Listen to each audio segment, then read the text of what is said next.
introduction. Hi, I'm Dan. Welcome to my new YouTube channel. I'm going to call the channel Solo Pro Tips. Tips for the Solo Pro. I think it's funny. I mostly do solo house calls, so either just me or my daughter, or me and a contractor. I've been one man in a van for a decade. So, speaking of, this November, November the 17th, makes 11 years I've been in the industry. I'm writing a book, 10-year tech is what that's going to be called. I'm hoping to have it done by this November. And I've been told a couple times that I should have a YouTube channel, but I never did it because I'm not really that comfortable in front of the camera. But well, they say if you're tired of talking about something, write about it in a book. They were wrong. So we're gonna make some videos about what I know, what's been working for me, and stuff that I've seen change, things that a lot of us could be doing better. I'm hoping to offer a ton of good advice for you guys. And I'm going to also talk about money, which is what we all like. It's what we're all here to do. Everyone in this trade wants to make money. And if you are diligent and you can make it through these cringy videos that I'm going to be putting out, then what I'm going to talk about will make you money. I promise it will. And if you just want the quick and easy, I suppose you could just go buy my book. Assuming I figure out how to link it into the description, I will. But it's called Micro Gains for Service Tech. First book I ever wrote. I'm not saying I'm the greatest writer or anything. I'm just a man who works in a very remote area, and here in this small town, I've had to come up with creative ways to maximize my dollars. So, service calls are good, repair calls are good, but you need more. And there's only so much room for growth when your customers are on average 25, 35, and 45 minutes away from each other. What can you do? I know some of you big city guys see 20 customers a day. A good day for me is 7. Average day for me is 5. So I've had to really figure out how to squeeze as much as I can. And what I found is, one, I do this by making offers to the customers, upselling, whatever you want to call it. Don't be afraid of that word just because it has sell in it. That would be a mistake on your part. Really, all it is good customer service. And I'm going to talk you through everything as I know it. And I can 100% tell you that this is something I've been doing for years. And as far as I can tell, I make more money than my colleagues out here. That's not being braggadocious in any way. My ticket averages are certainly higher than people that I talk to all over the country, despite me being in such a remote area. I run a small town shop out in the country. So if you're also a small town shop or one man in a van, welcome. And well, let's work through it together. If this is your first time ever thinking about getting into the appliance repair industry, and when I was thinking about it, I watched a bunch of YouTube videos. So if you happen across this video, I want to tell you, the year's 2025. I still recommend it. People on the internet will say the opposite. No matter where you go, No matter what you look up, you can find good and bad. You can find a comment section that approves and a comment section that disapproves of the exact same theory. But I'll tell you, if you want to get out there by yourself, make a living for yourself, I really recommend it. Especially if, let's say, you got a checkered background, felonies, things like that tend to follow a man. You're at home in the trades. Lots of tradesmen have checkered past. This is a fact. Most of us didn't go to college. That's a fact. What do you think we were doing when all the smart guys were out at college? So with that being said, you go work for yourself. You don't have to worry about a background check or something like that hindering your own advancement. It's going to come down to what you can do with your hands and with the best tool in your toolbox, your brain. And I'm going to be sharing tips on this channel that will help you grow, and it will help you to make money. So if you're thinking about getting into it, I still recommend it. Just build your credibility and make sure you really know what you're doing. This is an easy business to get into. One of the reasons why I recommend it. My state, along with most states in America, have minimum educational requirements. In fact, a lot of these states have no educational requirements. My state's one of them. So you can become a legal appliance repair shop for about $700 in my state. To me, 10 years into it, knowing that I started not as an appliance technician, but as a handyman. If you don't have any certifications or any real education in this line of work, you're not really an appliance technician, especially if you haven't been certified by your peers. Really what you are is a handyman who's good at watching YouTube videos, and you can learn from someone showing you something on a video, and then you can repeat it perfectly fine.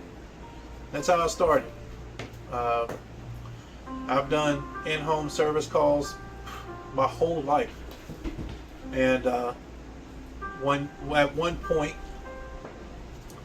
I was running my own handyman crew, and people started calling me all the time for dishwashers and dryers and washing machines. And honestly, I got lucky. Everything I was working on was on YouTube. That changes, just so you know, that changes quickly, especially as you build your credibility and you've been around for a while. You're going to start seeing more higher end appliances and Sub-Zeros and refrigeration, stuff that's not on YouTube. But look, it was almost like a setup for me, man. I went out on a bunch of dryers. I'd have the customer tell me the model number. I fixed my dryer, fixed my dishwasher. That's what gave me the confidence to do it. And I had been installing them and uninstalling them for years before this. And well,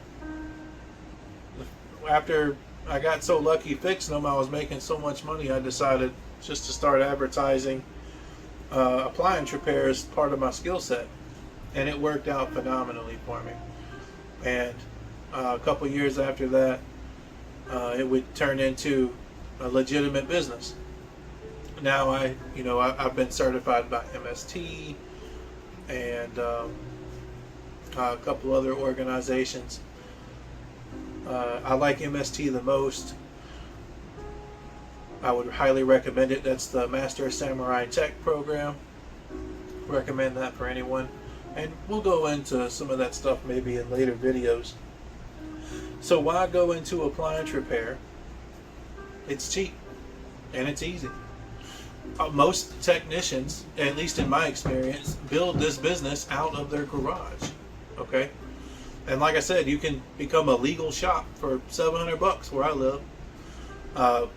It will cost you a few $1,000s to get certified, but compare that to plumbing, which is you know, 7, 8 plus thousands of dollars. Plus, you have to work under someone for 2 years, or electrical. They have electrical and HVAC schools that are over 10 grand, and you still have to work under somebody for a number of years. And to become a company, like let's say you want to be a master electrician, at least here you got to have $10,000 in the bank or $10,000 worth of assets. So just something to consider, how much easier it is to get into this and work for yourself. And background checks are a thing of the past. As long as you're now moral and sober and you're making good decisions, this will be perfect for you. Don't go to somebody's job site smelling like drugs, even if it's legal where you are. Working on the gas line while you're under the influence of something, anything. Just, you know, if you're ready for a clean break and you're having trouble finding work at a regular job, create your own job. Make a business for yourself. And Appliance Repair is a great place. We'd love to have you. We need more technicians out here, not less. So, another good reason to go into business for yourself. My stepfather worked in the same business for 20-something years, almost 30, I believe. And they fired him.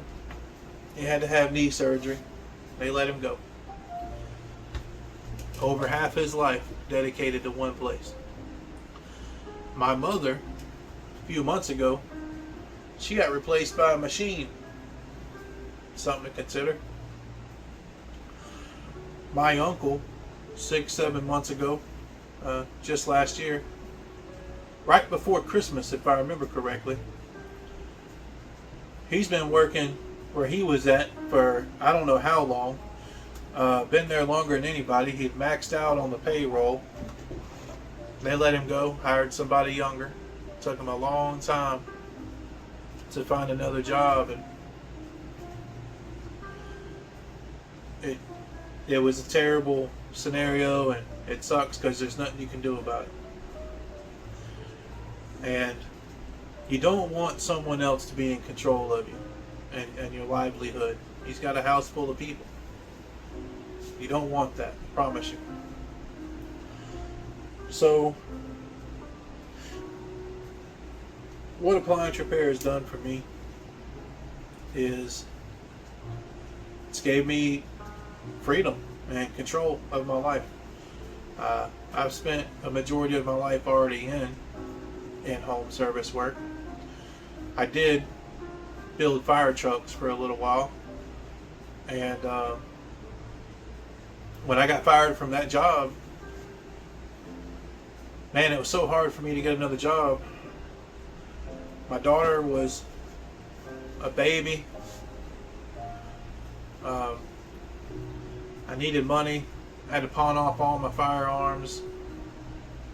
I was in internal freak-out mode. It took me a while to find a job. I finally landed a job that would be something close to what I was making. You know, you don't want to go backwards, not when you got a kid on the way. The guy that I talked to, he loved my sales ability. I've always been naturally good at sales. And he wanted to hire me on the spot, and he did. A week goes by, the guy calls me and says he can't hire me because of something on my background. And at this point, I had not been in trouble with the law for years. My run-in with the law was 2012. It's 2025 now, about to be 2026. And that was about 7 years ago, say 8 years ago, October. So I was devastated, absolutely devastated. I wanted that job. It wasn't even that great of a job looking back on it. I just liked it. It was a nice, clean place, and I knew it was a job I could keep for a long time, and I've never been one to shy away from making sales. It wasn't even that great of a job, but I liked it. It absolutely devastated me. So I tried calling their HR department. I mean, look, man, I know I got stuff on my background. You got to consider for a moment I was 18 years old, 19 years old. I have a wife and a daughter, and I'm a member of a men's ministry team. You know, people change, circumstances change. Well, that didn't care. They didn't care. That didn't matter, did it? So that's when I started doing some handyman work. It's all I knew how to do. I had an uncle who would post on Facebook that he was a handyman, real good craftsman, taught me a bunch of stuff when I was coming up. And so I had some basic skills in that area, and it worked for me too. He would post on Facebook back then, and so that's what I did, posted on Facebook, and slowly but surely this developed into an appliance repair business. I had left repoing people's appliances to go work at the fire truck building place, which is something you guys probably never heard of, but it is a thing. You can rent appliances, and I would go install them, and if the customer didn't pay for it, I would have to go out and repo it, essentially, and bring it back, and clean them up, fix them up, whatever is wrong with them. So I wasn't new to appliances. My first time ever fixing an appliance was actually at McDonald's. When I was 16, McDonald's had washing machines and dryers in the restaurant to wash their reusable towels. I think now they're disposable. I could be wrong. I haven't worked for McDonald's since I was 16, but back then that's how that was. And growing up wasn't completely new to machines and how things work. One of the washing machines at the McDonald's that a buddy of mine worked at, the machines stopped draining, and I told him, it's probably just a drain pump. I didn't know that for a fact, but I knew it had a drain pump and it should be draining. Well, that was it. They was able to fix it, and she offered me a job, sent me to go get trained, maintenance training, and made me a maintenance man at McDonald's. And that's where it all started. I was the youngest guy in a blue shirt for McDonald's, and back then that meant something. So appliance repair for me has given me freedom.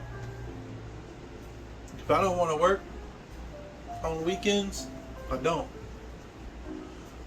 Now, it's not always sunshine and rainbows, don't get me wrong, but for the most part, okay, if I don't want to work this Tuesday, I'm not going to work this Tuesday.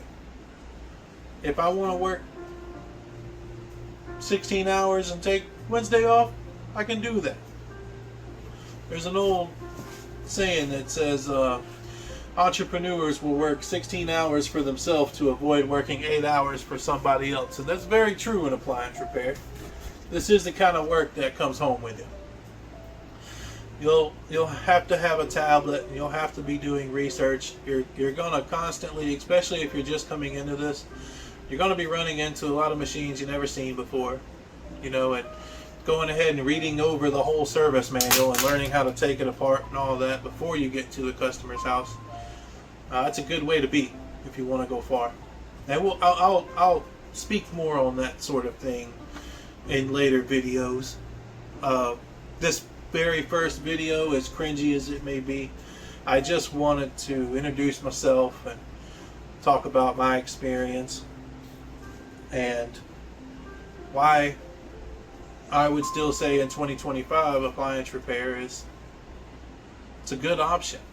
Going into business for yourself is never a bad option. That's ultimately why I turned on this camera and got on YouTube. I'm tired of people telling me I should have a YouTube channel, and everybody's like, oh, people make so much money on YouTube. I'm a man of low expectation. That would be nice. Don't get me wrong. But I got the books. The books have treated me very well. My business actually pays me far more than I would have ever thought I'd be making, even 5 years ago. I was working this business 5 years ago. 10 years into it, just blew up like you wouldn't believe. So, if you're thinking about coming in to the appliance family, do so. Just make sure you work on that credibility. Make sure you get some training. Don't be afraid to go spend a couple of years under somebody else. Look, the time's going to pass anyway. Spending a couple of years under somebody else is not a big deal. Don't be so short-sighted to think, oh, I just can't work for nobody ever. Oh, 2 years, I don't know where I'll be in 2 years. Sure you do. I don't know what's going to be going on in 2 years. Sure you do. A whole lot of what's going on right now is still going to be going on in 2 years. Don't be so short-sighted that you can't see yourself working for somebody else long enough to get a feel for the craft. These machines are technical, and they can have a lot of weird issues that you've never seen before. I have not seen everything. Appliances have been manufactured 100 years before I was even born. I've not seen them all. I've not seen every problem an appliance can have. But I do my due diligence. I make sure that I'm trained on the machine that I come out, and at the very least I have the specs. And above all, I own 4 businesses. I've ran 6, all of which were successful and are successful. And you know, the thing that rings in my head the most, the number one piece of advice, and it's something that I hear myself telling new technicians all the time, is customers care more about how much you care than they do how much you know. Keep that in there. All of my businesses have been based on that premise. I ran a successful appliance company before I ever went and got any official certification, training, or anything like that, which I highly recommend. You want to talk about a game changer.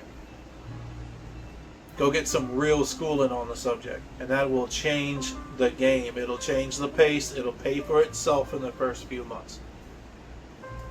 Mine paid for itself before I even graduated because I was working and attending. But if you're thinking about it, do it. Do it. Find an appliance guy around you. See if you can find someone that'll mentor you. Read my book. Read Mike Sneed's book. Read something on it. Watch some YouTube videos on it. There's some guys on YouTube that tell you how to work on most of these appliances. If you show up at a customer's house and you're afraid that you don't know how to work on this appliance, one, you didn't get the model number ahead of time, and that was a failure on your part. Two, you just tell the customer, look, I don't know how to work on this. I apologize. Look, it's no charge. I just didn't realize this is what I was walking into. Customers do not care. Tell them that. Be honest about it. Leave, charge nothing. So anyway, that's who I am. 11 years into it, and this is going to be giving you a ton of advice here. Like I said, I'm new on YouTube, so my videos, yeah, you may need to persevere. You may need some self-discipline to get through some of these things. But if you get through them, don't let my lack of videography fool you. My real skill is appliance repair and making money where there's not a lot of resources. So if that's something that interests you, tune in for the next video. When I start that video, it will be from a position of the assumption that you have already established yourself as an appliance technician. You at least have some sort of video source to go watch YouTube, and you are currently and actively running appliance calls. It will be about building credibility. So if you're a new technician or you're looking to get into the game, tune in to that next video about building credibility. It's going to be a lot to talk about, and I'm telling you, building credibility is some of the key factors of advice that I give to new techs. I've mentored lots of techs. I've talked to techs all over the country, okay? I've been doing this a long time. I've got some real good advice and some real good points I can give to you as far as building your credibility goes, which, by the way, is more important than marketing. All right. Are we cut? Is that it?